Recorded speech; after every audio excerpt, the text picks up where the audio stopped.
친구 100명보다 취미 하나가 훨씬 낫습니다. 이게 60대의 진실입니다. 충격적이죠? 하지만 이건 사실입니다. 오늘 그 이유를 말씀드리겠습니다. 안녕하세요. 오늘은 60대 인생에서 가장 중요한 이야기를 나눠보려 합니다. 많은 분들이 은퇴 후 외로움을 걱정하시죠. 그래서 친구 모임에 열심히 나가십니다. 하지만 진짜 행복은 다른 곳에 있습니다. 제가 직접 보고 경험한 이야기들을 오늘 솔직하게 나눠드리겠습니다. 친구 관계의 현실. 60살이 되면 친구 관계가 변합니다. 젊었을 때처럼 자주 만나기 어려워지죠. 서로 건강 문제도 생기기 시작하고 사는 곳도 달라지고 경제적 여유도 다릅니다. 만나면 무슨 얘기를 하게 될까요? 자식 자랑, 손주 자랑, 건강 이야기, 병원 이야기, 돈 이야기, 옛날 이야기. 솔직히 말씀드리면 재미가 없습니다.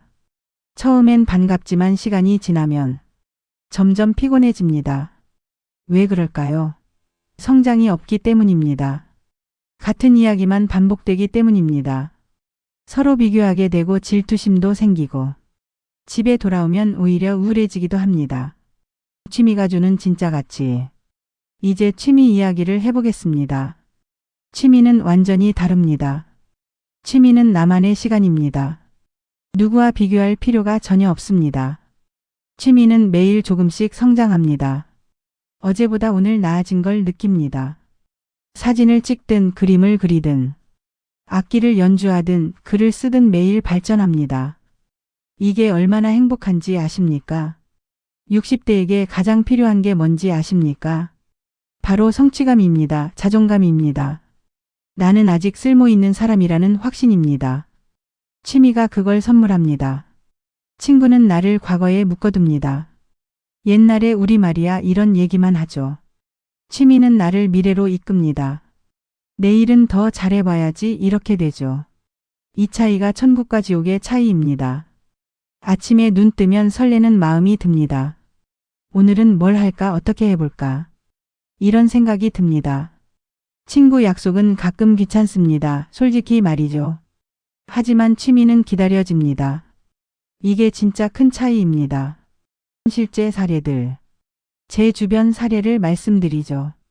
김 선생님 65세 은퇴 후 5년간 골프만 다녔습니다. 친구들과 매주 골프장 다녔죠. 처음엔 좋았습니다. 그런데 3년 차부터 달라졌습니다. 스코어 비교, 장비 자랑, 돈 쓰는 문제. 전부 스트레스였습니다. 지금은 어떻게 되셨을까요? 집에서 목공예를 시작하셨습니다. 혼자 조용히 나무를 깎으십니다. 작은 소품을 만드십니다. 표정이 완전히 달라졌습니다. 이제야 내 인생을 사는 것 같다. 이렇게 말씀하십니다.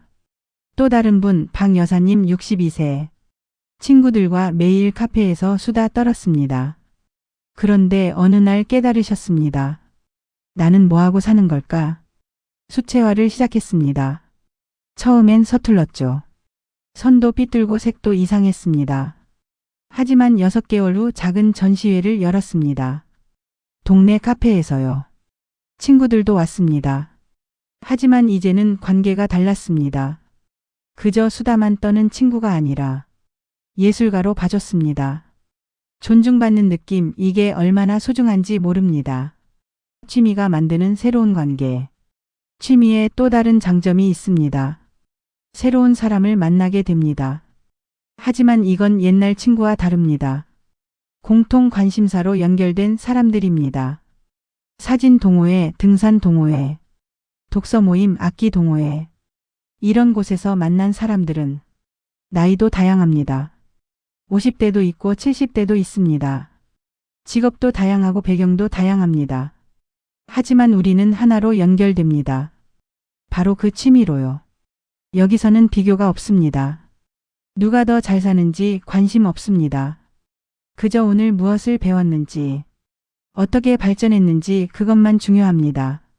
이런 관계가 진짜 건강한 관계입니다. 옛날 친구는 과거를 공유합니다. 취미 친구는 현재를 공유합니다. 이 차이 아시겠죠? 과거는 변하지 않지만 현재는 매일 새롭습니다. 그래서 만날 때마다 새로운 이야기가 있습니다. 이번에 이렇게 해봤는데 말이죠. 다음엔 저렇게 해보려고요. 미래를 이야기합니다. 희망을 이야기합니다. 어떤 취미를 시작할까? 그럼 어떤 취미를 시작해야 할까요? 제 추천 기준은 이렇습니다. 첫째, 혼자서도 할 수 있어야 합니다. 친구에게 의존하면 결국 같은 문제가 생깁니다. 둘째, 조금씩 발전이 보여야 합니다. 성취감을 느낄 수 있어야 합니다. 셋째, 건강에 나쁘지 않아야 합니다. 오래 할 수 있어야 하니까요. 넷째, 경제적으로 부담 없어야 합니다. 돈 걱정하면서 취미 생활하면 스트레스입니다. 구체적인 추천 목록 드리겠습니다. 사진 촬영, 핸드폰 카메라면 충분합니다. 매일 산책하며 찍어보세요. 글쓰기, 블로그나 일기 뭐든 좋습니다. 생각을 정리하는 힘이 생깁니다. 그림 그리기, 수채화나 색연필. 뭐든 시작하세요. 서툴러도 됩니다. 악기 연주, 우쿨렐레나 하모니카. 배우기 쉬운 것부터 시작하세요. 정원 가꾸기, 작은 화분부터 시작하면 됩니다. 생명을 키우는 기쁨을 느껴보세요. 독서와 서평 읽고 생각을 정리하세요. 깊이가 생깁니다. 요리 연구, 새로운 레시피를 도전해보세요. 창작의 즐거움을 느낄 수 있습니다. 천국이란 처음에 말씀드렸죠. 취미를 만나면 그게 천국이라고. 무슨 뜻일까요? 천국은 멀리 있지 않습니다. 매일 아침 설레는 마음으로 일어나는 것. 오늘 하루를 기대하는 것. 내가 좋아하는 일을 할 수 있다는 것. 조금씩 나아지는 내 모습을 보는 것. 이게 바로 천국입니다. 친구와 만나서 남의 이야기 듣고 비교하고 질투하고 집에 돌아와 공허함 느끼는 것. 그건 천국이 아닙니다. 잘 사는 60살은 압니다. 혼자만의 시간이 얼마나 소중한지, 나를 위한 시간이 얼마나 필요한지. 친구가 필요 없다는 말이 아닙니다. 친구도 물론 중요합니다. 하지만 취미가 더 중요합니다. 내 삶의 중심은 내가 돼야 합니다. 타인이 아니라요. 지금 시작하세요. 60살이면 늦었다고요? 아닙니다. 지금이 바로 적기입니다. 이제야 시간이 생겼잖아요. 이제야 나를 위해 쓸 수 있잖아요. 40년 직장 생활, 30년 육아 다 하셨습니다. 이제는 나를 위해 살 차례입니다. 주저하지 마세요. 서툴러도 됩니다. 잘 못해도 됩니다. 비교하지 마세요. 남과 경쟁하지 마세요.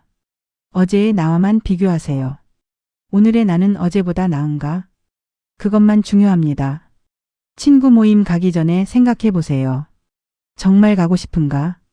가서 뭘 할 건가? 돌아와서 행복할까? 솔직해지세요. 의무감으로 가지 마세요. 그 시간에 나를 위한 일을 하세요. 취미를 시작하세요. 잘 사는 60살은 친구보다 취미를 만납니다. 그게 천국입니다.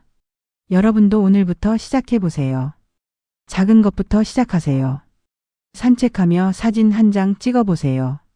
일기 한 줄 써보세요. 그림 한 장 그려보세요. 그게 시작입니다. 그게 당신의 천국으로 가는 첫걸음입니다. 응원합니다. 당신의 새로운 인생을. 오늘도 좋은 하루 되세요.